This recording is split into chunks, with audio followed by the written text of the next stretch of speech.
Tyler here from High Octane. Tonight, got a little surprise for you. We are also joined by Jay from Snake Division. What's up? So, we got a nice little toy today. Some of y'all might have guessed, some of y'all probably like, what the hell is that? But, where did we go today? We took some scrap metal that we had laying around and some old bikes from old projects that never worked out. We took them to the junkyard and we got this for free. Yep. So, we went to the junkyard. Scrapyard, my bad. Scrapyard, same thing. We were going to the back, and because they were telling us bring it over there where the cranes are, and I saw this sitting off to the side. I'm like, hey, how much for that? And they're like, dude, just take it. I mean, just take it, and we won't even say anything to the front. I'm like, help me get this in the truck. So, are you ready? Today, we have Scrapyard Go-Kart. Now, I know what you're thinking. It's all rusty, it's all nasty. This is obviously built like a father-son project, because I mean, the welds on this, they're terrible. No offense to whoever made it. If you watch this, that would be kind of funny though. 4 different freaking tires, but the gas pedal would work. Brake pedal is a little iffy. I blame that on the tires having no tread. It was a 2-seater. That's why the wheel is offset, and there's 2 mounting sections for different seats. It has the gear. It's a little rusty, but it will work. I don't know what kind of chain that's going to take. It might fit 415. I really don't know. The mounting bracket here will fit a Predator 212cc. So that's what we're going to be picking up this weekend at Harbor Freight, because they have sales going on the weekend, and they'll have it for $100. That's not a bad deal. I'll get a centrifugal clutch off of Amazon, get some chain, and we're going to make this thing look like a badass. So, our color scheme that we're thinking, we're going to do like a camo, so the army green, black, brown. We're also, this is going to be a dune racer, because where we live, there's a lot of dust, sand, fields, whatever. So what we're thinking, we're going to have this piece here raised up, weld it, and then we'll have it go out a bit and then down to the front like you see the Baja buggies. We may have to get extra metal for that, but we might just use bed frame pieces, cut them since it's good angle iron, it's good steel. We might just use that, but I kind of like the tube bar look. So this is going to be like a series, just restoring this, putting a part here, getting a part there. All of these tires, except for the front right and the rear left, will hold, both of them, these 2 will hold air, these 2 will not. We're going to replace all of them anyway. We're going to be cutting this bar here so we can sit, because right now if I tried to sit here, I can't do it. Like, my legs are long, he can't even fit on it, he's short.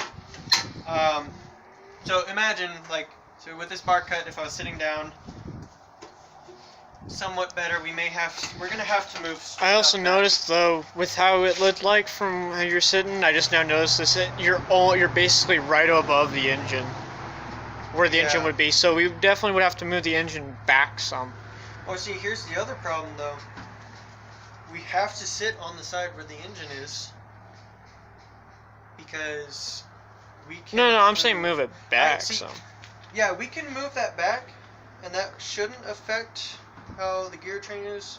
We can always... Yeah, I think we should move this plate back.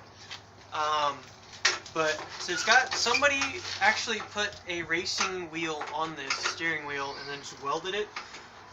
So, obviously, like a father-son kind of thing. Not hating on him, just saying, do better in the future, I guess.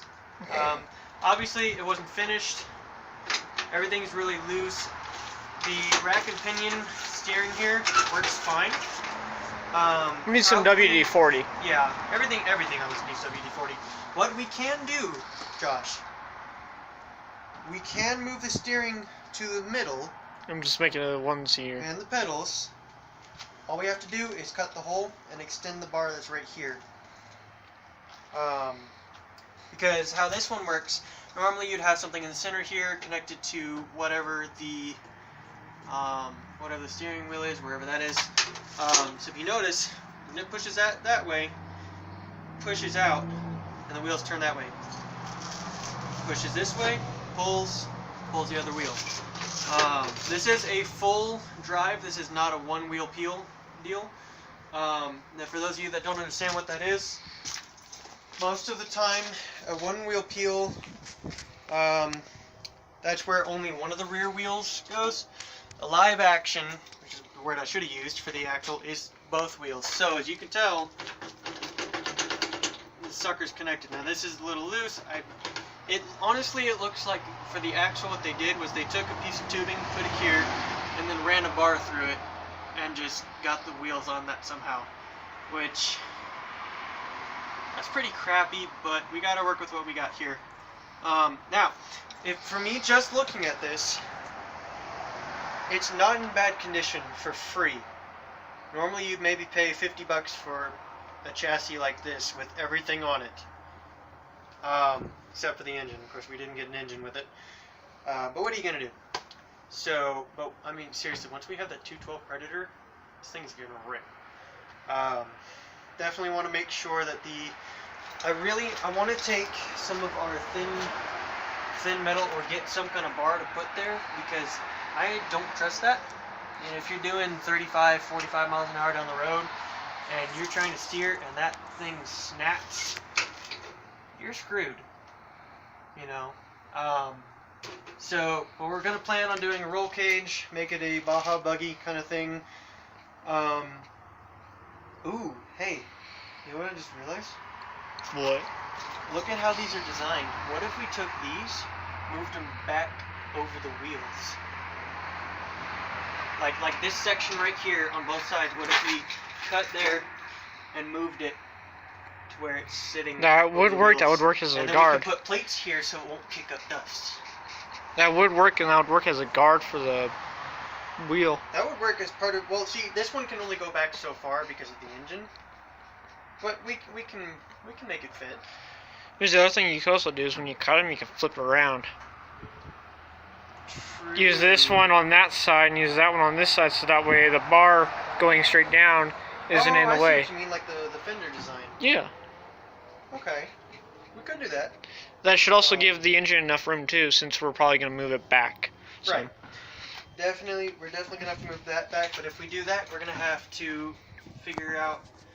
I say we make a raised platform above this mess here, because I really don't want to redo all that. That's pretty thin to try and weld. But definitely want to move the engine mount back some. So our inspiration for this, if any of you guys watch Cars and Cameras with all their crazy builds, I watch them too. I love watching the stuff that they do. It's crazy. It's awesome. I've always wanted to do something like that. So when we pulled in the scrapyard and I saw this, I was like, I want it. But so we're gonna get it running. We're gonna try and do some crazy stuff. And the best part is about this is that this doesn't even have an engine, and we can guarantee you that this will run before both of our other projects on our channels will. Which that we will do in another video. We actually have videos separately on both of those motorcycles. Well, I need to redo mine because it wasn't the best quality, but yeah. That's okay. I can take time out of my day for that.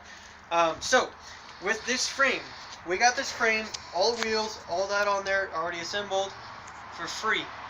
Okay? Cars and Cameras, they got one like this for like, what, $20-something was that video? I think 50? they said $50. They got it for 50. We got ours for free. That's pretty sweet. Now the modifications, making it look good. A go-kart this size, if we change it to a one-seater, a go-kart this size,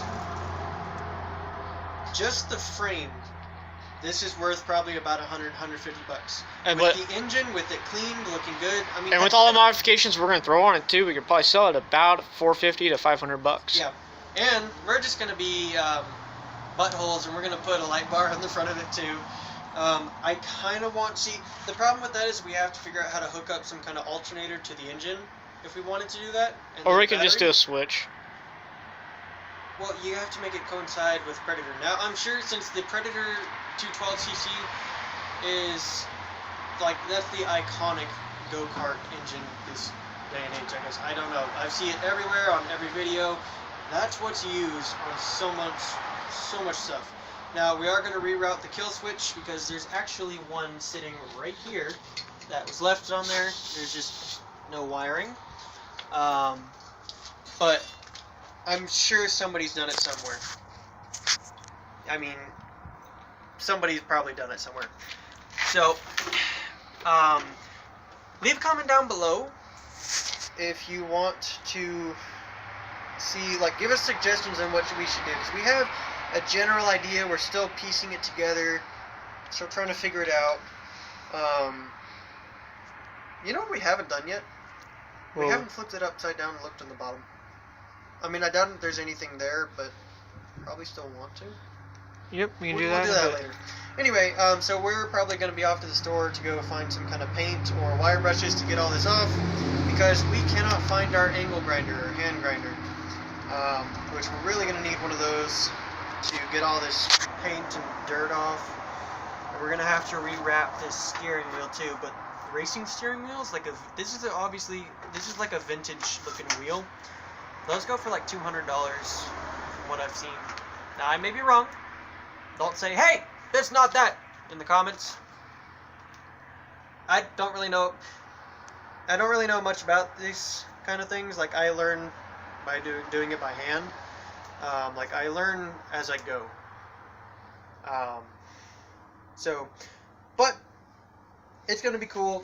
I mean, honestly, we probably should have kept the other lawnmower parts, like the other bars. Why I keep thinking this looks like a tractor kind of thing when I do that. I get what you mean by that, and yeah, I get it.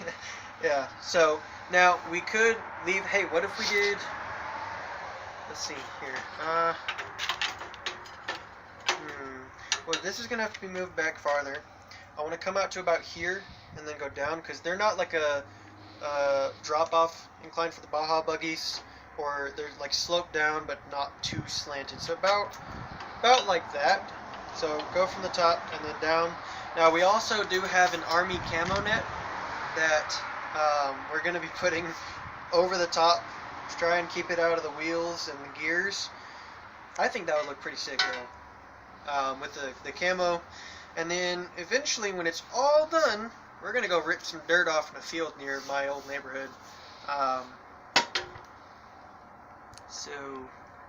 But yeah, I think this is going to definitely be an interesting project. The nice thing is Lowe's is right down the street, so anything we need. What? I gotta go inside. Huh? I gotta go inside.